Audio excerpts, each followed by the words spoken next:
Assalamualaikum warahmatullahi wabarakatuh. Perkenalkan nama saya Siti Asna Ramadita, NIM 2024 10 10 10 39 dari kelas Data Mining B.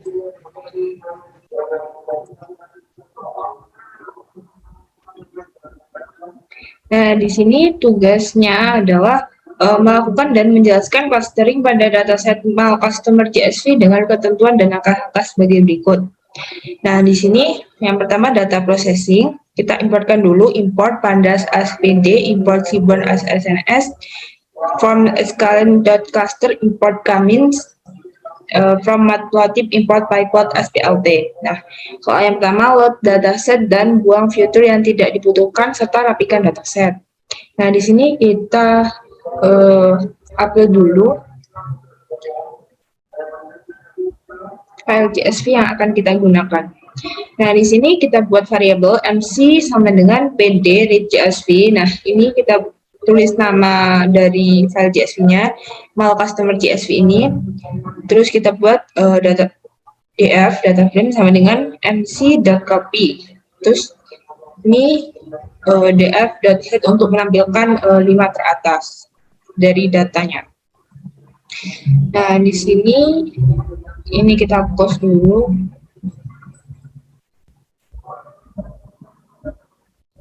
Nah, di sini menampilkan dari indeks ke-0 sampai indeks ke-4. Jadi 1, 2, 3, 4, 5 data teratas. Ada customer ID, genre, age, annual income, sama spending score. Terus df.drop column customer ID, kita tampilkan aja. Ini drop ini tuh untuk menghilangkan columns. Nah, columns ini adalah customer ID di sini itu adalah nama dari columns yang akan kita hilangkan. Itu in place true df.head untuk menampilkan 5 atasnya tadi. Nah, di sini kan customer ID-nya hilang. Jadi langsung dari genre, age, annual income sama spending score. Terus cek tipe data pada masing-masing fitur dan encoding bila diperlukan. Terus ini kita print df info dan di data frame info. Nah, ini buat kolomnya nano kan ini nano kan ini data tipenya yang genre ini objek, age ini integer, annual income itu integer, spending score itu juga integer. Terus from pre-processing import label encoder. Encoder sama dengan label encoder. Terus ini dari data frame yang genre sama dengan encoder.fit transform data frame dari genre tampilkan yang paling atas. Nah, di sini menampilkan buat ini. Kan tadi untuk genrenya kan male, female gitu. Dia bentuknya string. Terus kalau di sini dia udah bentuknya integer. Jadi yang satu itu untuk male dan yang 0 itu female.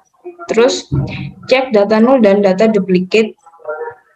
Nah, di sini kita gunakan df sama dengan is null dot sum untuk menghitungnya, dan di sini tertera genre itu tidak ada data duplikatnya 0, age juga 0, dan income spending score-nya juga 0. Terus di sini dp sama dengan df.duplicate.sum print total data duplikatnya. Nah, di sini kan 0 semua, jadi di sini juga totalnya juga 0. Terus handling misvalue dan handling duplicate data jika diperlukan. Karena di sini tadi tidak ada data duplikat, jadi tidak perlu. Terus ada nomor 5, cek data outlier dengan visualisasikan dalam boxplot pada masing-masing fitur. Nah, di sini kita buat berita sns.boxplot x sama dengan df. Nah, di sini kita ngambil dari data genre. Nah, di sini untuk genre tadi kan female sama male dan dia cuma ada 0 sama 1. Jadi di sini kan ini 0 sampai 1 dan nggak ada yang melebihi. Terus lanjut buat yang age. Nah, di sini ini rentangnya dari sini sampai sini dan nilainya itu cuma sampai kurang dari 30 ini sampai kurang dari 50, jadi tidak ada yang melebihi. Terus untuk yang annual income di sini itu nilainya cuma 40 sampai 80. Nah, tapi ternyata ada yang melebihi dari batasnya ini, dari rentangnya. Jadi yang annual income ini ada yang lebih batasnya nilai. Terus untuk yang spending score 1 sampai 100, nah di sini batas rentangnya kan dari 0 sampai 100 dan di sini nggak ada yang melebihi.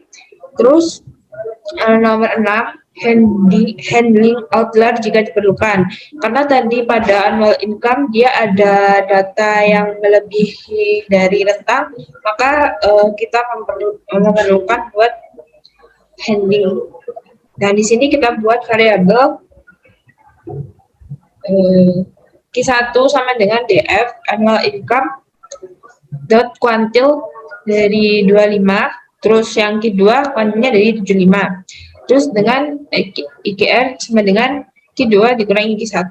Terus DF annual income-nya DF annual income dot mas dari DF annual income dari Q2 ditambah 1,5 dikalikan IKR dengan Q2 ditambah 1,5 dikali IKR. Nah, terus ini kita taruh dulu.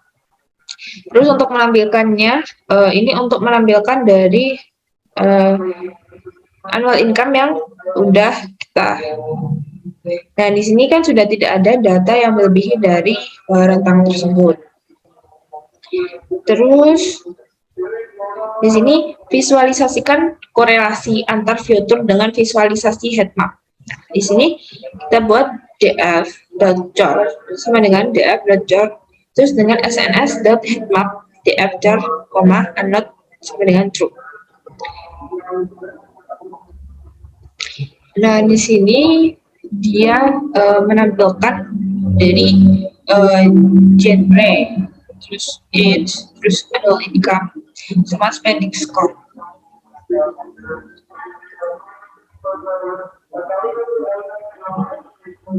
Terus nomor 8, normalisasikan data menggunakan normalisasi tertentu, bebas, bisa standar atau min max. Di sini kita buat from scalar dot pre-processing import min max color. Kita buat variable df new sama dengan df.copy, scalar sama dengan min max color. Nah, di sini scalar dot fit dengan df new yang age. Terus di sini df new age sama dengan scalar dot transform df new age. Scalar dot fit df annual income dengan df new annual income sama dengan scalar dot transform df new annual income. Scalar dot fit df new spending score, terus df new spending score sama dengan scalar dot transform df new spending score. Terus ini untuk menampilkan 5 data teratas.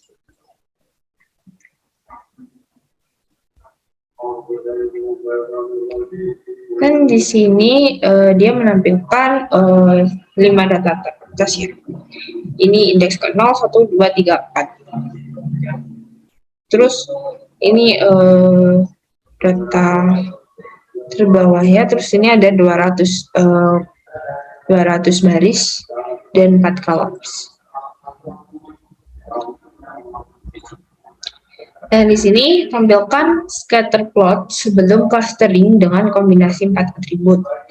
4 atributnya tadi kan ada genre, age, spending score, sama annual income. Nah, di sini kita buat fungsi def dcl ini sebelum di clustering x, y dengan plt.scatter df x, dfy. plt.xlabel y, plt.ylabel dari data y. Ini kita jalankan dulu. Terus di sini yang pertama, kombinasi yang pertama itu ada genre sama age. Nah, di sini gambar dari kombinasi genre sama age. Terus kombinasi yang kedua itu ada genre sama spending score. Terus genre sama annual income.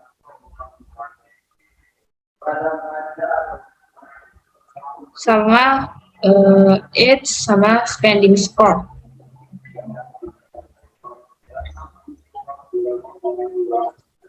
Terus ini kombinasi age sama annual income. Terus yang terakhir adalah kombinasi annual income sama spending score. Lanjut pada nomor 11, yaitu tampilkan scatter plot setelah clustering dengan centroid masing-masing cluster. Kita buat fungsi def cluster ini menemukan nilai x, y, dan nilai k. Tadi kan nilainya K345. Terus kita buat variabel km sama dengan k-means, n cluster sama dengan dari nilai k, y predict sama dengan km.fit predict df, ini menampung nilai x, y-nya, y predict, terus buat df cluster sama dengan y predict. Kita buat variabel df1 sama dengan df.cluster dari indeks ke-0, terus df2, df cluster 1, df3 clusternya 2, df4 untuk cluster 3, tadi df3 buat cluster 2, df4 buat cluster 3, dan df5 buat cluster 4. Terus di sini plt.scatter df1 nilai x dan df1 nilai y dengan colornya blue. Kita beri nama label cluster 0. Terus plt.scatter df2 nilai x y-nya. Terus kita buat warna yellow, labelnya cluster 1. Terus plt.scatter df3 nilai xy, colornya green, labelnya cluster 2. plt.scatter df4 data xy, color sama dengan black, terus labelnya cluster 3. Terus plt.scatter df5 ini nilai xy-nya, terus color sama dengan pink, terus labelnya cluster 4. Terus plt.scatter km.cluster center ini 0, terus km.cluster center nya 1, terus colornya kita buat warna merah. Terus marker ini untuk menampilkan dari centroidnya, terus labelnya dari centroid. Terus kita buat plt.xlabel nilai x, plt.ylabel nilai y, terus plt. Nah, ini kita jalankan dulu. Terus ini kita buat cluster annual income sama spending score dengan k-nya 3. Nah, ini tadi kan kita buat yang ini, yang cluster xyk. Nah, jadi yang bagian x ini itu annual income, y-nya spending score, terus k-nya itu 3. Kita run. Nah, di sini ada warnanya, ada gambar dari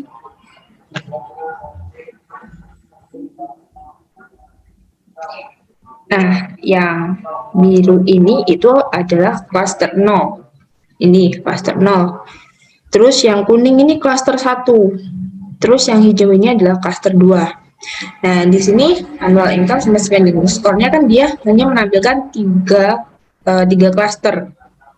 Cuma ada 3 warna kan di sini. Terus yang XX ini adalah centroidnya. Terus kita lanjut ke annual income sama spending score dengan cluster yang ditampilkan itu ada 4. Nah, di sini ada cluster 0, ada cluster 2, terus ada cluster 3 sama cluster 1. Terus yang X ini itu adalah centroidnya. Terus lanjut yang annual income sama spending score-nya klasternya ditampilkan 5. Nah, di sini ada klaster 2, ini ada klaster 1, ini klaster 0, ini klaster 4, ini klaster 3. Terus, nah, tentukan manakah K terbaik jika dilakukan analisis secara visual. Nah, di sini kita lihat buat dari yang ditampilkan 3 cluster. Nah, di sini centroidnya itu kalau yang untuk bagian sini dia dekat, tapi untuk yang bagian sebelah sini dia terlihat agak menjauh. Terus untuk yang bagian sini, ini untuk yang bagian paling ujung di sini dia juga sangat jauh dari centroidnya. Terus untuk yang cluster 1, centroidnya juga letaknya itu terlalu jauh, ada yang sampai di sini, kan beda. Ini jarak antara ini ke sini sama ini yang ke sini. Terus untuk yang klasternya ditambahkan 4, dan di sini masih sama. Untuk yang di cluster 0 dia masih ada yang terlalu jauh dari centroidnya. Kalau untuk yang di cluster 3 hampir terlihat sama ya jaraknya, tidak terlalu jauh seperti yang ini ke sini juga. Terus untuk yang dia menampilkan 5 cluster. Di sini untuk yang di cluster 2 itu jaraknya udah hampir sama. Terus di sini juga yang di cluster 0 juga hampir sama. Tapi yang di cluster 1 sama di cluster 3 ini masih ada jarak yang terlalu jauh juga. Tapi di sini sudah 3:2, jadi lebih banyak yang lebih dekat dengan centroidnya. Nomor 13 yaitu melakukan implementasi elbow method untuk mendeteksi K terbaik. Nah, pada nomor 12 tadi kan kita menentukan K terbaiknya secara visual. Jadi pendapat kita lihat dari gambarnya itu yang menurut kita visual kan. Jadi kita melihat dari gambar tersebut mana K yang terbaik. Nah, terus kalau yang nomor 13 ini kita melihat K terbaiknya dengan melakukan implementasi elbow method. Nah, di sini kita buat variabel X sama dengan dfnew.ilog. Ini baris, terus ini kolom. Dari kolom indeks 2 sama indeks 3, yaitu si annual income sama spending score dot values. Terus kita buat elbow ini untuk menampung nilainya dengan K sama dengan rank dari indeks ke 1 sampai indeks ke 10.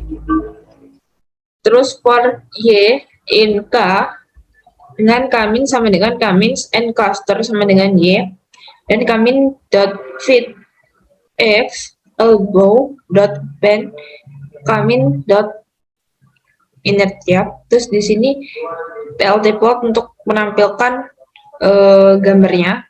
Dari ini ranknya tadi 1 sampai 10.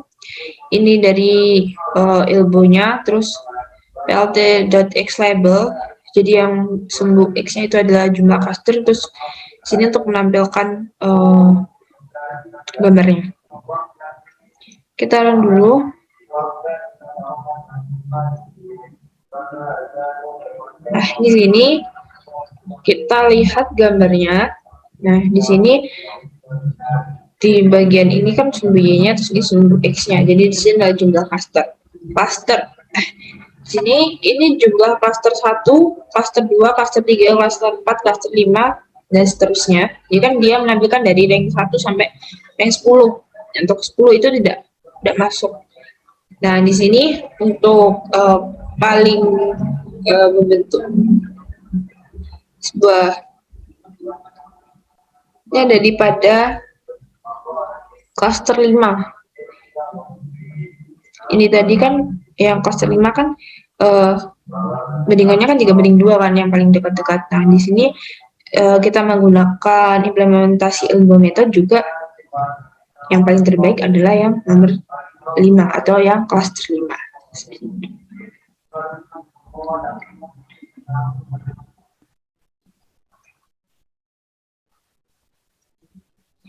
Sekian, terima kasih. Assalamualaikum warahmatullahi wabarakatuh.